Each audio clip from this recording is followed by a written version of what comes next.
एक ऐसा serial killer जो अपने विक्टिम्स को मारने के बाद उनका ऑर्गन्स को जमीन पर फेंक देता था। जैक द रिपर ये अपने विक्टिम्स को सिर्फ मारता ही नहीं था, बल्कि उन्हें पाकर उनको जिंदा रखकर उनका ऑर्गन को बाहर निकालता था। इस वीडियो में मैं तुमको ऐतिहासिक सीरियल किलर के बारे में बताऊंगा जिसने लंदन को दहशत में डाल दिया था। वीडियो शुरू करने से पहले मैं वार्निंग देना चाहता हूँ, इस वीडियो में मैं इमेजेस यूज करूंगा वो एक रियल इमेजेस है और वो डिस्टर्बिंग बहुत है, तो अपने रिस्क पर वीडियो देखना। तो हमारी जो केस की स्टार्टिंग होती है वो 1888 लंदन में होती है।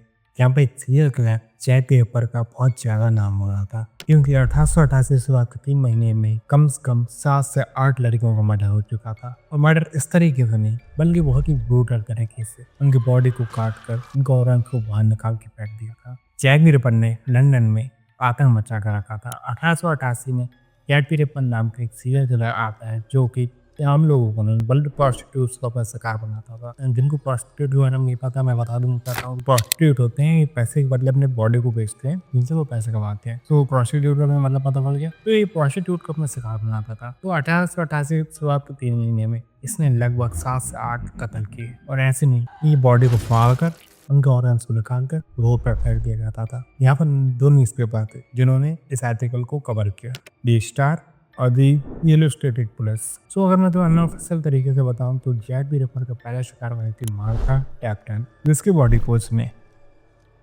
पेड़ से काट कर ट्रेन पर अलग कर दिया था।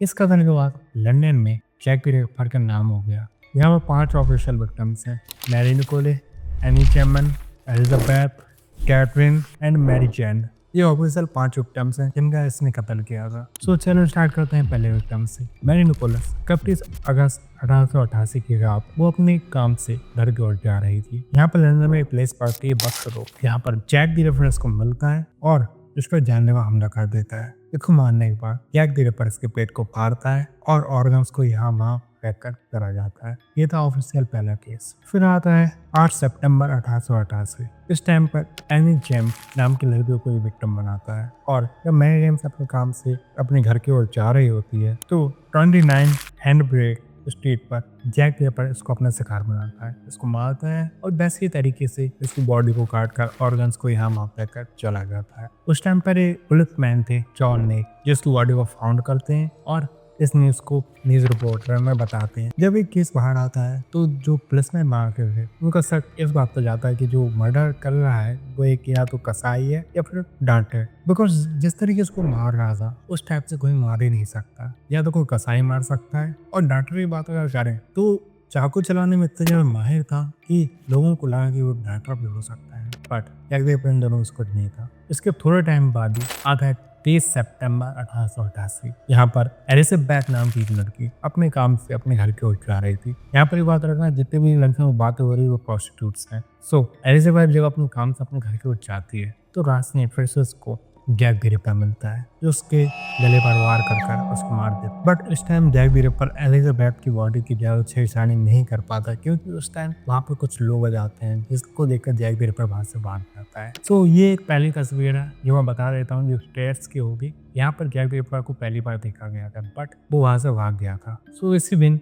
एक और केस बाहर आता है कैथरीन एड्रोस का, जो कि कुछ काम के लिए अपने घर से बाहर जाती है।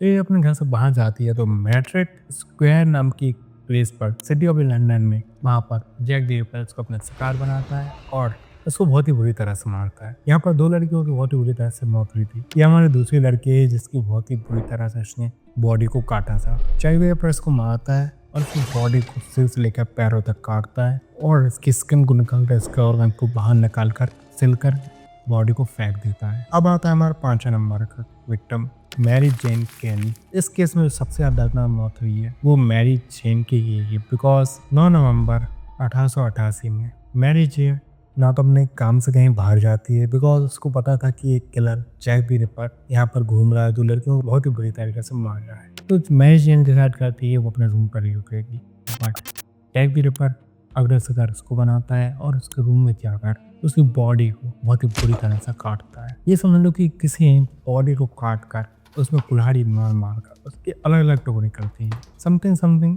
ने 18 से 19 टुकड़े कर बॉडी को पूरे बिस्तर पर फेंक दिया था। सो जो मैरी जेन की बॉडी है वो उसके रूम नंबर 13 मैलर्स कोर्ट में मिलती है। जो मैलर्स कोर्ट है वो बिल्डिंग का नाम है। और इसको मैं तुम्हें फ्रंट और बैक के दोनों को फोटो बताऊंगा। ये देखो, ये मैरी जेन का रूम है, रूम नंबर 30। अब मैं इसके अंदर का सीन बताता हूँ तुमको मैरी जेन के। यहाँ पर जो तुम बॉडी देख रहे हो ये मैरी जेन की है, जिसे जैक द रिपर ने बहुत ही बुरी तरह से मारा है। इसको तुम देखकर अंदर करवा सकते हो जैक द रिपर कितना बड़ा सीरियल किलर था। इसके बाद कोई केस होता है, जैक द रिपर अचानक से गायब हो जाता है और लोगों को लगता है जैक द रिपर अब नहीं था। बट अब आता है 13 फरवरी 1891। ये जो लास्ट केस था फ्रेंच कॉलेज का, ये जैक द रिपर का लास्ट केस था। इसके बाद लंदन में जैक द रिपर कभी दिखा नहीं और जो मौतें थी वो होना बंद हो।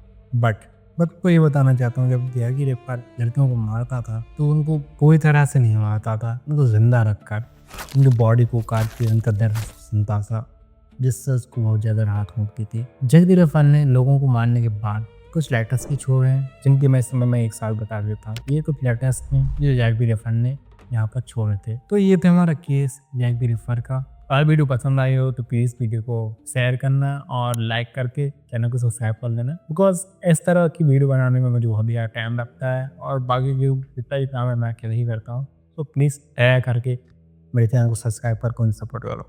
Thank you for the watching and bye.